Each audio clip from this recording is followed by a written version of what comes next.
Buenas noches. Primero quiero dar la bienvenida a todas las hermanas, y hay hermanas con nosotros, más que bienvenidas. Y obviamente también a todos ustedes, hombres. Esta es una semana donde dijimos que íbamos a estar en pensamiento, en caminar más que en pensamiento. Y vamos a continuar con nuestra serie que hemos titulado El hombre que Dios diseñó. Entonces, como hace algunas semanas ya que estuvimos en nuestra primera sesión de esta serie, permítame simplemente recordar algunas ideas principales para conectar nuestro tiempo con el tiempo de hoy. ¿Qué dijimos en la primera sesión que tuvimos de esta serie, El hombre que Dios diseñó?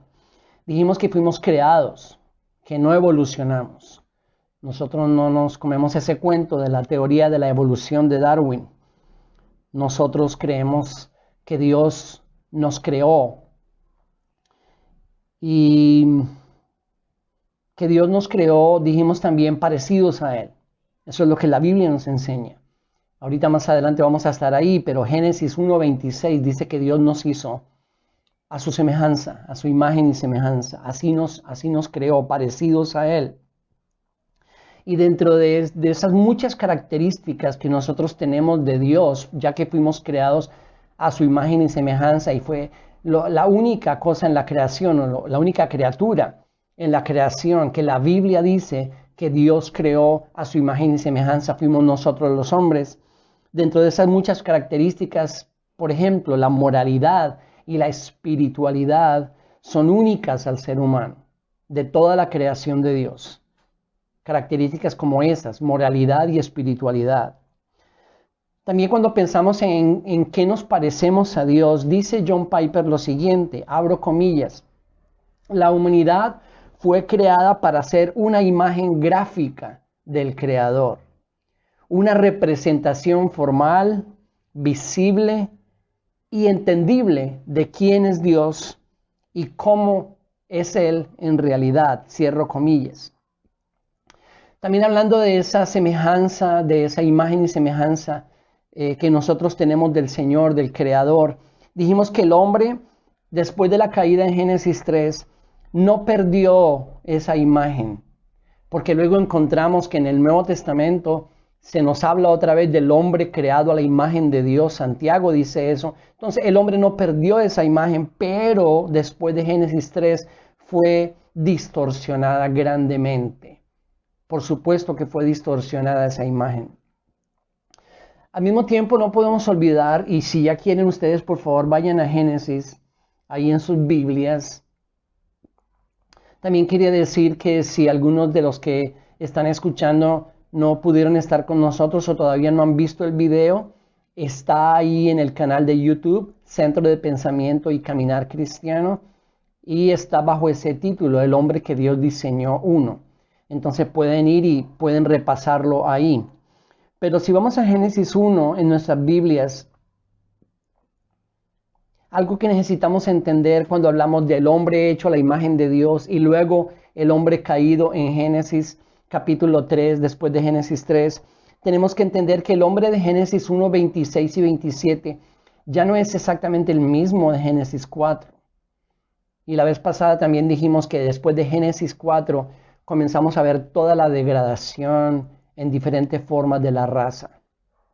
No es el mismo hombre, no había perdido la imagen de Dios, pero había sido en gran manera distorsionada esa imagen. El teólogo Wayne Grudem lo coloca de esta forma, abro comillas, por cuanto el hombre pecó, él no es la misma imagen de Dios que fue antes. Su pureza moral se ha perdido y su carácter pecaminoso no refleja la santidad de Dios. Su intelecto es corrupto por la falsedad y la falta de entendimiento. Y cuando yo pienso en esto, en cómo nuestro entendimiento, nuestra forma de pensar fue completamente distorsionado y ahora nuestro intelecto es corrupto por la falsedad. Les tenía un ejemplo, algo que nos gusta a muchísimos de nosotros, no a todos, pero un deporte que nos gusta mucho, que es el fútbol o el soccer. Y yo siempre he pensado que en ese deporte, especialmente por encima de otros, la deshonestidad es una virtud. Y entonces, ¿en qué se ve eso? En todo tiempo, en todo partido de fútbol o de soccer, uno ve cómo los jugadores pegan una patada y dicen, ¿qué hice? Yo no hice nada. Ven que ellos fueron los que sacaron la bola y dicen, no, yo no fui, fue otro. Y todo el tiempo la deshonestidad se ha convertido en una virtud en ese deporte, yo creo que más que en otros. Entonces estamos hablando de cómo se refleja esa distorsión de la imagen de Dios en el hombre desde Génesis en adelante hasta nuestros días. Y estoy leyendo unos apartes de algo que dice el teólogo Wayne Grudem acerca de eso. Continúo lo que él dice. Sus palabras no glorifican continuamente a Dios. Sus relaciones son a menudo gobernadas por el egoísmo y no por el amor, etc. Cierro comillas. Entonces, todo esto estamos diciéndolo para conectarnos con la primera sesión y esta que estamos teniendo hoy. Nosotros aquí queremos crecer juntos en el entendimiento bíblico de nuestro rol como hombres y luchar cada día por cumplirlo de la mejor forma posible. Por supuesto, no basados en nosotros ni en nuestras capacidades, sino en la gracia de Dios, en la gracia del Señor, es la única forma.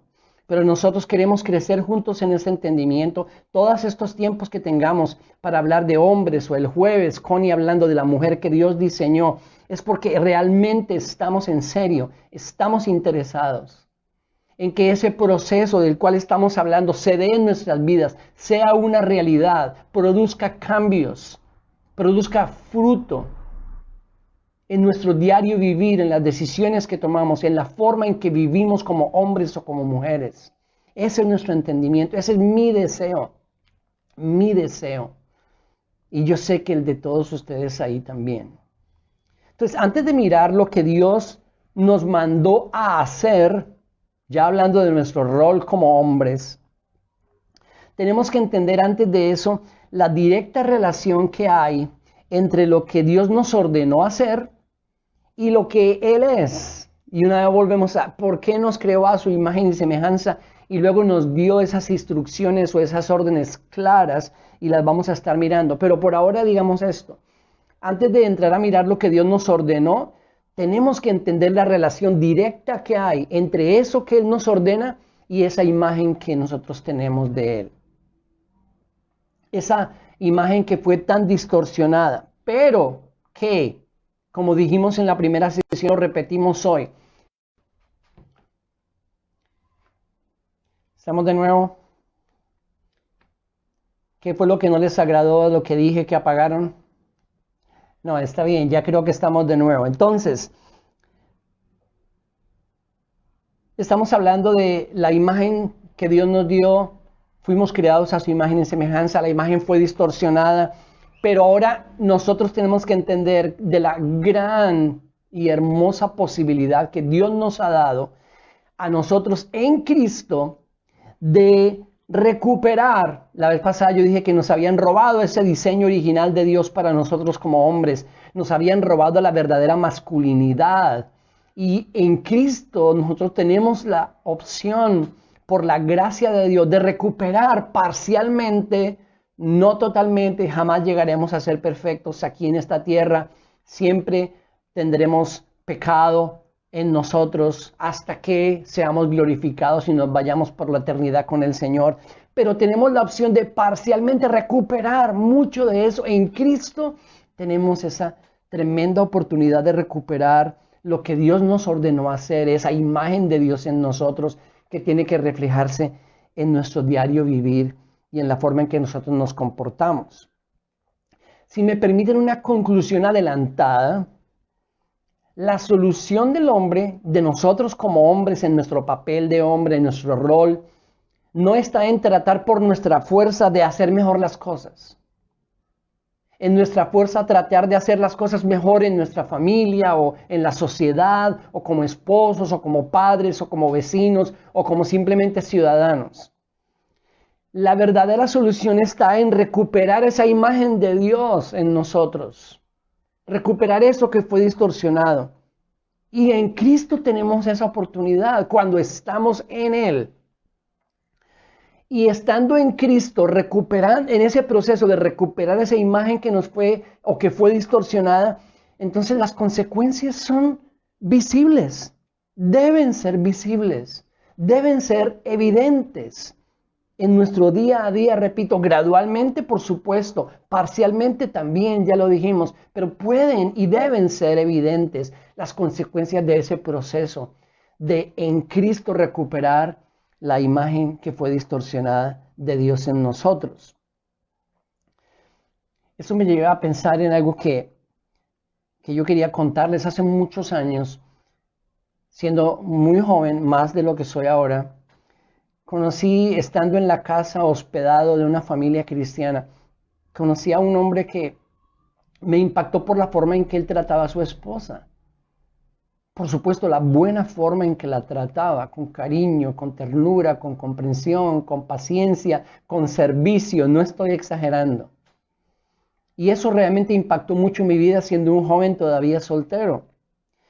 Y entonces un día hablando con ella, compartiendo con ella, yo le dije cuánto me impactaba la forma en que su esposo la trataba, en que su esposo la servía, etc. Y ella me dijo, oh Martín, si tú lo hubieras conocido, me golpeaba, me maltrataba, era un hombre rudo, violento conmigo. Yo casi no podía creer lo que me estaba diciendo. Y ¿cómo es posible? Y por supuesto, la conclusión de ella y de todos o de ambos fue la misma. Cristo. El hecho de ver en este hombre que fue eso, que fue violento y rudo y la maltrataba y la golpeaba, de verlo ahora en todas esas expresiones sinceras, diarias.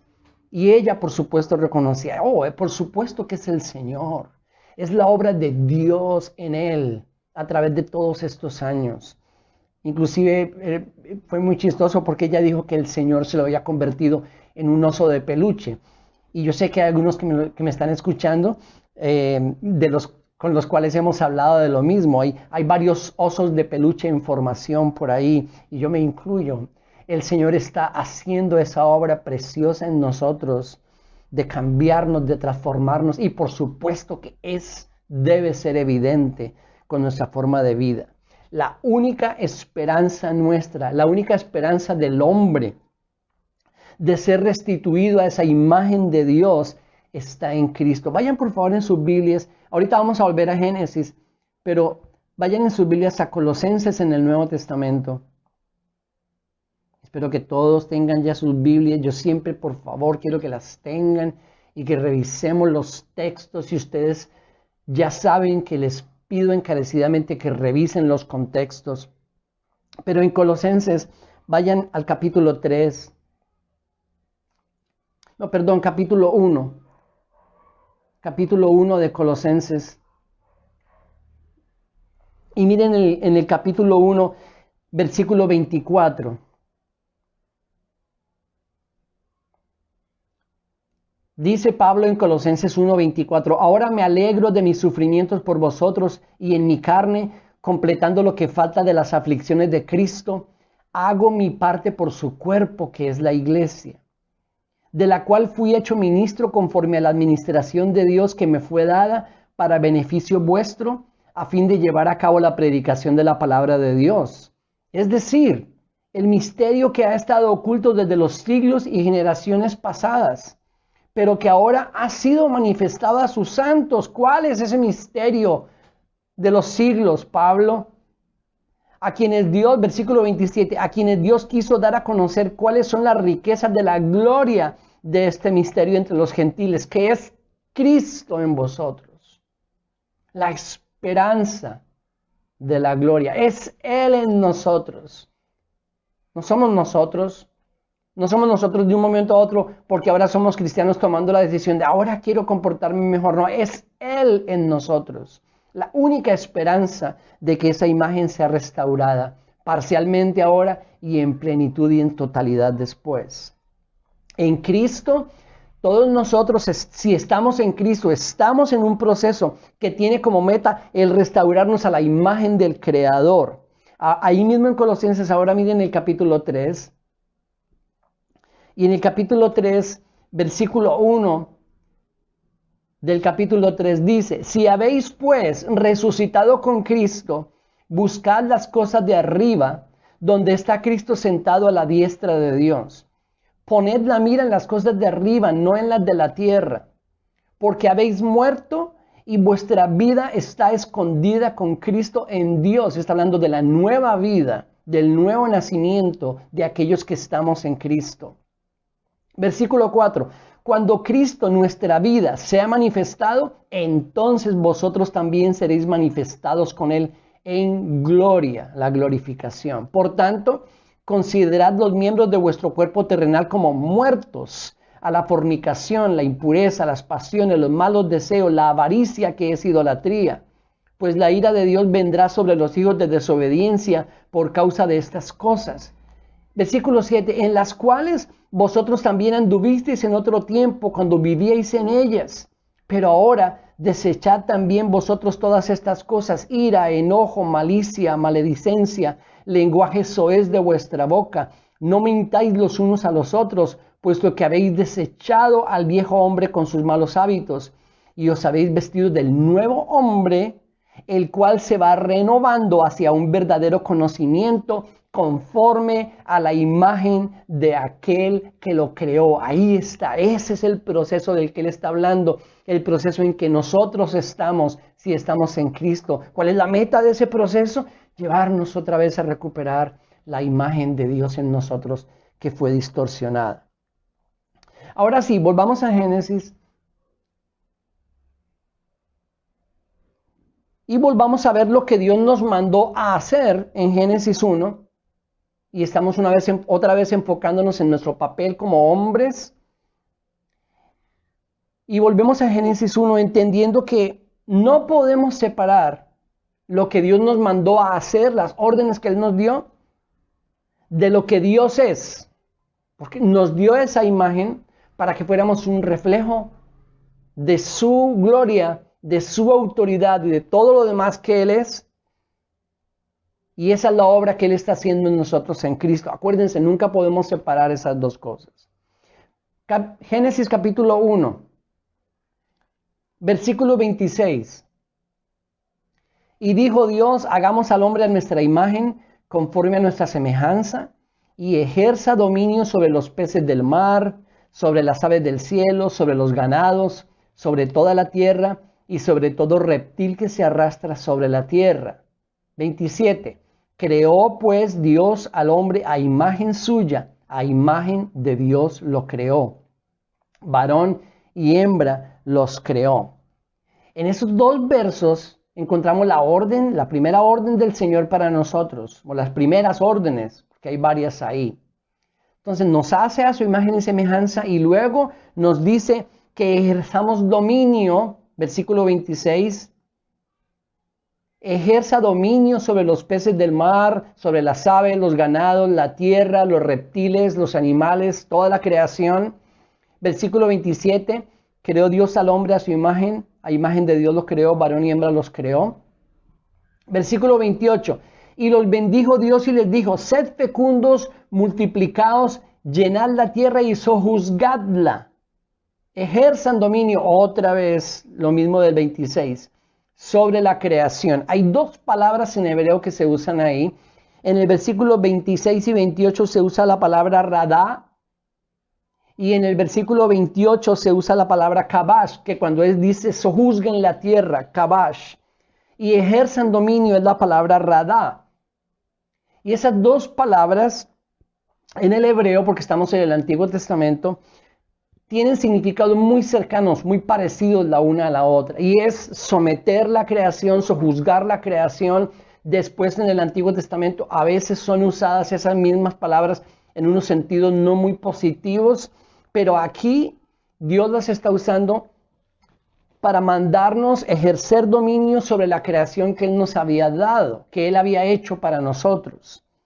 Ahora, quiero decir algunas cosas muy importantes acerca de esa orden de Dios, de ejerzan dominio, sojuzguen la tierra, de ese radá y de ese kabash. La primera es que la orden era representar el señorío de Dios sobre la creación. No era que nosotros, independientes de Dios, ejerciéramos dominio, porque eso es lo que hemos hecho. Eso es lo que el hombre hizo. Génesis 3, la caída del hombre. Dijimos la sesión pasada que lo que significaba eso, también en palabras de John Piper, es que el hombre le dijo, yo no te necesito. Tú estabas determinando para mí lo que era bueno y lo que era malo, pero ahora yo decido que yo voy a determinar eso. Y rompió una dependencia con la dependencia que tenía de Dios. Génesis capítulo 3, la caída del hombre. Entonces la idea de Dios no era que nosotros, independientes de Él, ejerciéramos dominio sobre su creación. La Biblia en toda su extensión todavía todo el tiempo declara que Dios es el dueño de todo. Salmo 24:1, del Señor es la tierra y su plenitud, del mundo y los que en él habitan. Lo que Dios quería es que nosotros representáramos, ya que teníamos la imagen de Dios, fuéramos esos representantes del señorío de Dios en la creación que Él había hecho para nosotros. La segunda cosa es que la orden no era señorear sobre otros seres humanos, ¿se dan cuenta? Es muy claro que dice que ejerzamos ese dominio sobre los animales, sobre los peces, los ganados, la tierra, pero no sobre otros humanos, no sobre otras personas. Otra cosa que nos muestra muy claramente este pasaje es la preeminencia del hombre en toda la creación. Se le ha llamado la cúspide o la corona de la creación de Dios. Por supuesto que el hombre era esa cúspide, esa corona, y tiene la preeminencia en la creación de Dios sobre los demás seres que Dios creó. Por supuesto que el hombre tiene preeminencia sobre los animales. Y por eso hay veces tendencias que se ven hoy en día y en otros tiempos donde se tuerce o se invierte ese orden y a veces las cosas son más importantes que los hombres. Las vidas muchas veces de los animales son más importantes que las vidas de las personas. Eso es invertir el orden de Dios. La preeminencia en la historia de la creación la tiene el hombre. Entonces la orden en esa preeminencia no era señorear sobre otros, era señorear sobre la creación, los animales y toda la creación. Y la última cosa, las instrucciones específicas fueron dadas en el capítulo 2. Y ahora, si ustedes han leído y estudiado capítulo 1 de Génesis y capítulo 2 de Génesis, se habrán dado cuenta que hay varias diferencias que son bien interesantes de estudiar y es muy importante entender desde qué perspectiva. Déjenme decirles una de las perspectivas que yo creo necesitamos para poder estudiar estos dos capítulos. Génesis 1 es muy general, universal, cosmos, el globo. Génesis 2 es mucho más específico, mucho más detallado. En Génesis 1 Dios está creando el universo. En Génesis 2 Dios está colocando al hombre en un lugar específico que Dios había diseñado para él, que fue el huerto. Entonces vamos a Génesis 2. Y en Génesis 2, de esta orden general que él había dado, señoreen, ejerzan dominio y sojuzguen la tierra, ahora encontramos instrucciones específicas. Acuérdense, Génesis 2 es más específico que 1. Y vamos al 2 y miremos el versículo 15. Versículo 15 de Génesis 2. Entonces el Señor Dios tomó al hombre y lo puso en el huerto del Edén. Ya pasamos del universo, ahora pasamos a un lugar específico, un huerto donde Dios coloca al hombre y dice ahí que lo colocó para que lo cultivara y lo cuidara. Esas dos palabras son muy importantes.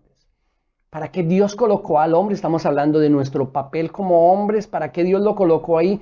Por supuesto que aquí obviamente también está incluida la mujer. ¿Para qué lo colocó? Para que lo cultivara y lo cuidara, dice esta versión de las Américas que yo estoy leyendo. ¿Cuáles son esas dos palabras en el hebreo, el original del Antiguo Testamento? Abad es la primera, que es la palabra que se traduce en nuestro español como cultivar o labrar, abad, y la segunda shawar. Y esa otra palabra habla de proteger y de preservar. Entonces, más o menos tenemos la traducción de lo que significan las palabras en el original, que es cultivar, labrar la tierra y cuidarla, cuidarlo, eso que Dios le había dado, ese huerto donde Dios lo había colocado. Ahora, si nosotros pensamos en esas dos órdenes del Señor, en esas dos palabras, abad y shabar, y pensamos en lo que Dios quería que el hombre hiciera con ese lugar que Dios le había dado, y vamos de lo general a lo particular, y permítame colocarlo así. Supongamos por un momento que Dios detiene la historia ya mismo. Se detiene todo, la historia de la humanidad, la historia de este planeta, se detiene. Y Dios viene y nos dice, bueno, yo quiero que ahora ustedes me rindan cuenta. ¿Qué han hecho con lo que yo les di? ¿Qué han hecho con la creación? Y quiero mirar qué tan fielmente han seguido mis instrucciones y mis órdenes de esas dos palabras, de cultivar y de cuidar lo que yo les he dado. Y entonces, como les dije, vamos de lo general a lo particular. Y alguien de pronto puede estar pensando, pero un momentito, yo pensé que este era otro tiempo diferente y no que íbamos a estudiar palabras hebreas. Necesitamos pasar por aquí para llegar a lo que queremos llegar, específicamente hablando de nuestro papel como hombres de Dios hoy en día, estando en Cristo. Pero supongamos eso, todos entendieron la suposición. Dios detiene la historia y Dios nos dice, bueno, ríndanme cuentas. ¿Qué han hecho con el planeta que les di? ¿Qué han hecho con la creación que les entregué? ¿Se acuerdan de las instrucciones que les di? Que eran cultivar y cuidar, abad y shamar. No quiero hacer de esto una discusión teológica, ni tampoco ecológica. Porque el tema de la ecología y de la preservación del planeta y de cuidar la creación tiene diferentes matices y perspectivas. Unas que no son muy sanas porque no son bíblicas, y les voy a dar algunos ejemplos. ¿Cuál es una perspectiva de cuidar el planeta y de cuidar y de ser ecológico que no es buena y no es bíblica? Cuando se quita a Dios del medio y dice, esta es la madre tierra, como se acuerdan la película Avatar, una película muy famosa. Bueno, en esa película Dios no aparecía por ningún lado, sino que el Dios era la tierra misma, la madre tierra. Esas perspectivas del cuidado ecológico quitan a Dios de en medio, por supuesto, que nosotros no compartimos en lo absoluto ninguna de esas teorías. Y hay otras que tienen sus problemas, pero hay otras que yo considero que son absolutamente bíblicas y son nuestra responsabilidad, porque estamos viendo que Dios nos dio una creación y nos dijo, cultívenla y cuídenla. Y si nosotros vamos a hablar de eso, aunque no quiero hacer de esto una discusión ecológica, yo no concibo o no veo cómo nosotros podamos conciliar a un cristiano nacido de nuevo, que conoce al Señor, que entiende las Escrituras y está tirando basura en las calles. Y sí, yo sé que estoy yendo de algo que es bastante teórico, algo que es muy práctico y muy sencillo, entre comillas, pero tirando basura a las calles. Alguien que conoce al Señor, que es cristiano, que es nacido de nuevo, que conoce las Escrituras. ¿Cómo conciliar esas dos cosas? Otra cosa, maltratando a los animales. La Biblia es muy específica al respecto. No maltratarás a tu bestia.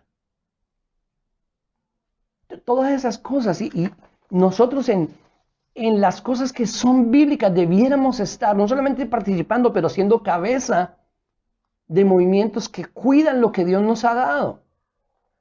Que cuidan lo que Dios nos ha dado, la creación. Déjenme decirles otras cosas respecto al planeta, si Dios nos estuviera pidiendo cuentas. Y todos estos son datos que saco de la ONU, del Banco Mundial, de la UNICEF y de muchas otras organizaciones mundiales que estudian este tipo de temas. En casi todas las regiones del mundo, el crecimiento de la población, la rápida urbanización, el aumento del nivel del consumo, el consumismo que crece rampante, la degradación de la tierra, el cambio climático, todas esas cosas se han combinado para hacer, por ejemplo, que los países y muchísimas personas sufran cada vez más de escasez de agua. nosotros que normalmente vivimos en urbes y en lugares donde el agua, gracias a Dios, está disponible, a veces no pensamos en que hay miles y cientos de miles y millones de personas en el mundo que sufren por la escasez severa de agua.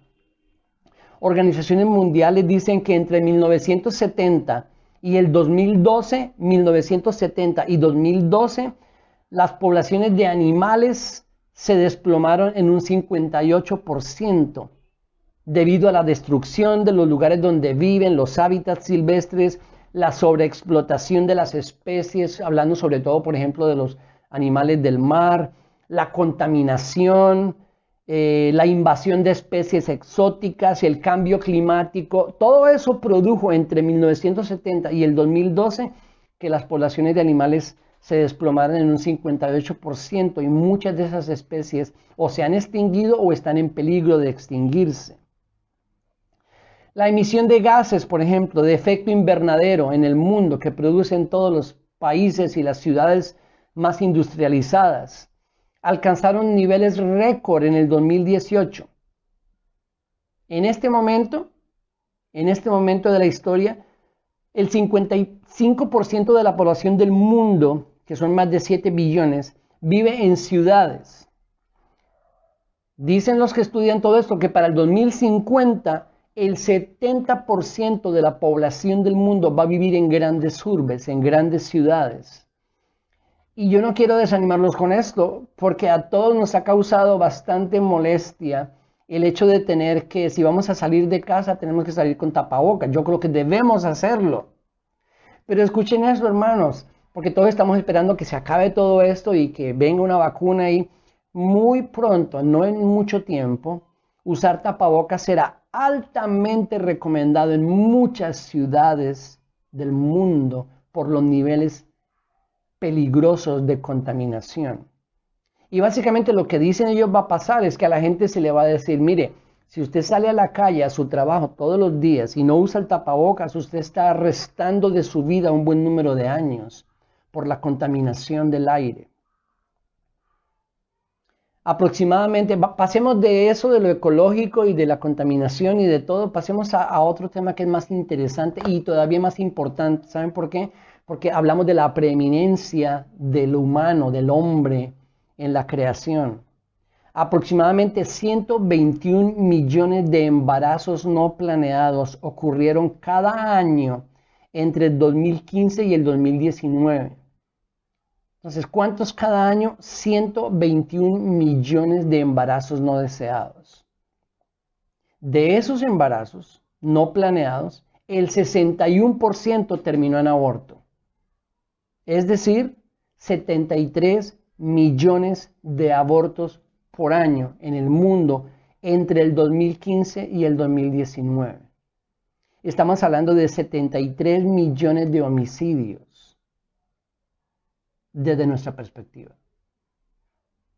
En muchos países son homicidios legales, en otros países son medio legales y en otros son ilegales. Hay diferencia, pero se ha avanzado realmente en el mundo en legalizar definitivamente esta práctica terrible del aborto. Hay en el mundo 400 millones de niños abandonados por sus padres, 400 millones en este momento. Nada más, por ejemplo, en China, en el 2015, en el país de la China, se calculó que había 61 millones de niños abandonados por sus padres migrantes, es decir, que migraron, se fueron. 61 millones de niños abandonados. Y hay otros muchos países, como por ejemplo en la República Checa y muchos otros europeos y en otras partes, donde es normal ver en muchas partes de las ciudades lo que se conoce como las baby boxes.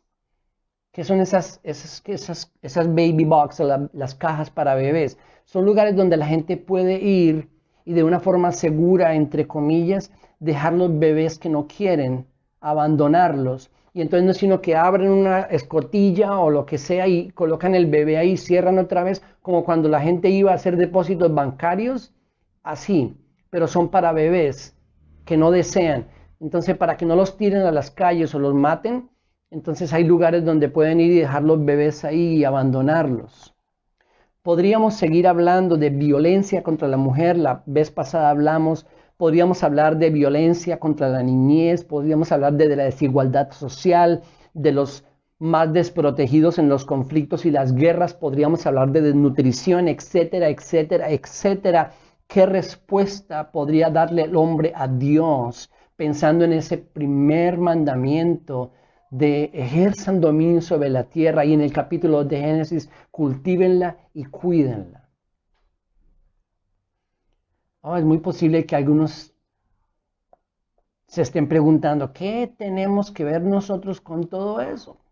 Pues sí, es muy triste y muy tremendo todo eso, pero ¿qué tenemos nosotros? ¿Qué podemos hacer? Mucho, mucho.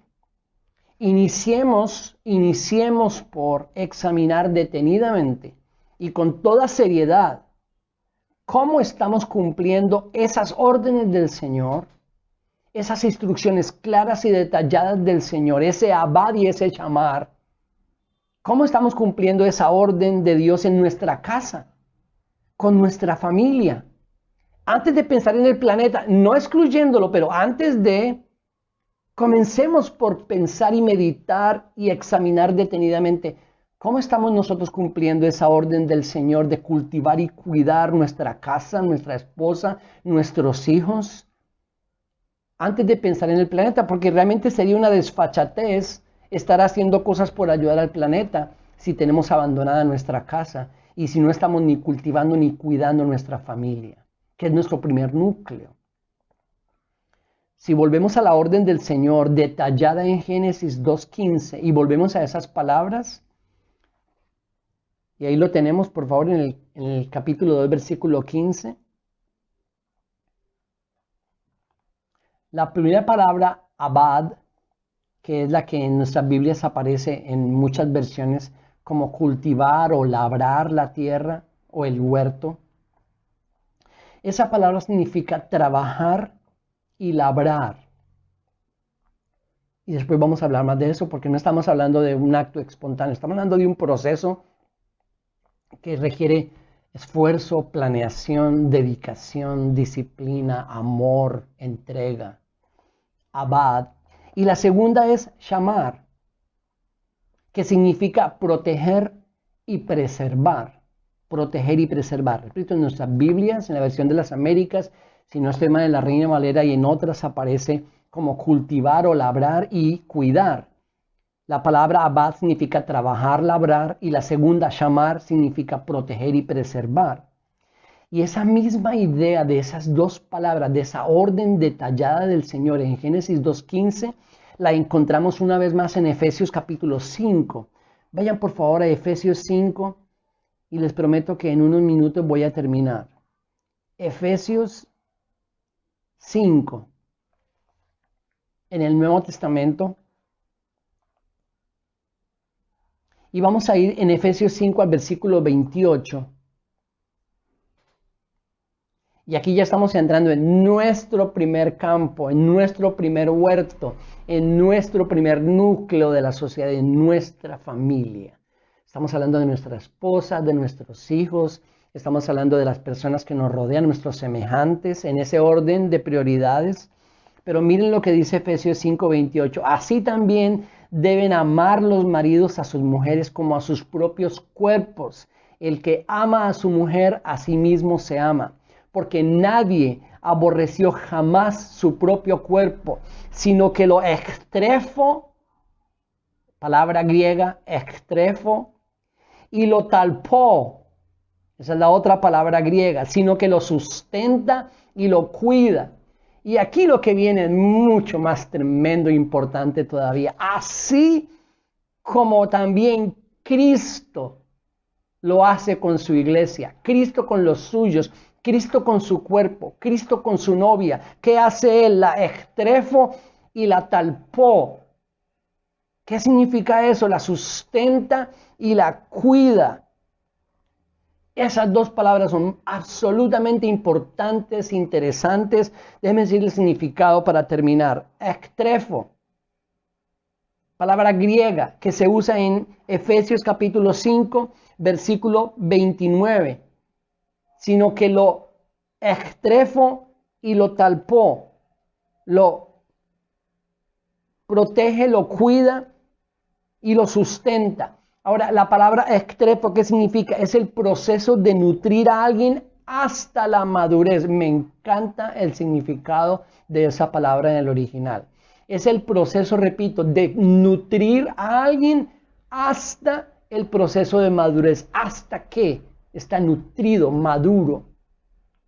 Extrefo. Y la segunda, talpó, significa abrigar, mantener abrigado, warm, cuidar a alguien con tierno amor. En la próxima tiempo que tengamos juntos les voy a dar los números de esas palabras para que ustedes vayan y las estudien. Eso es lo que significa en la primera, el proceso de nutrir a alguien hasta madurar, hasta que esté maduro completo. Y la segunda, abrigar, mantener abrigado, mantener calientito. Eso es lo que significa la palabra. Y también cuidar a alguien con tierno amor. Así que la próxima semana, el próximo martes, que vamos a estar otra vez en este tiempo para los hombres, diseño de Dios, el hombre que Dios diseñó, perdón, queremos continuar estudiando cómo colocar en la práctica diaria esas dos palabras con nuestra esposa, con nuestros hijos, con nuestros semejantes y con el planeta. Recuerden suscribirse al canal, invitar a otros, enviar los videos promocionales si consideran que otros deben estar aquí con nosotros creciendo juntos, estudiando juntos.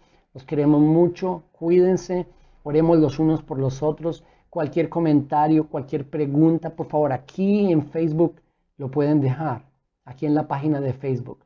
Y los videos están todos aquí o también están en el canal de YouTube del Centro de Pensamiento y Caminar Cristiano. Un abrazo grande, bendiciones.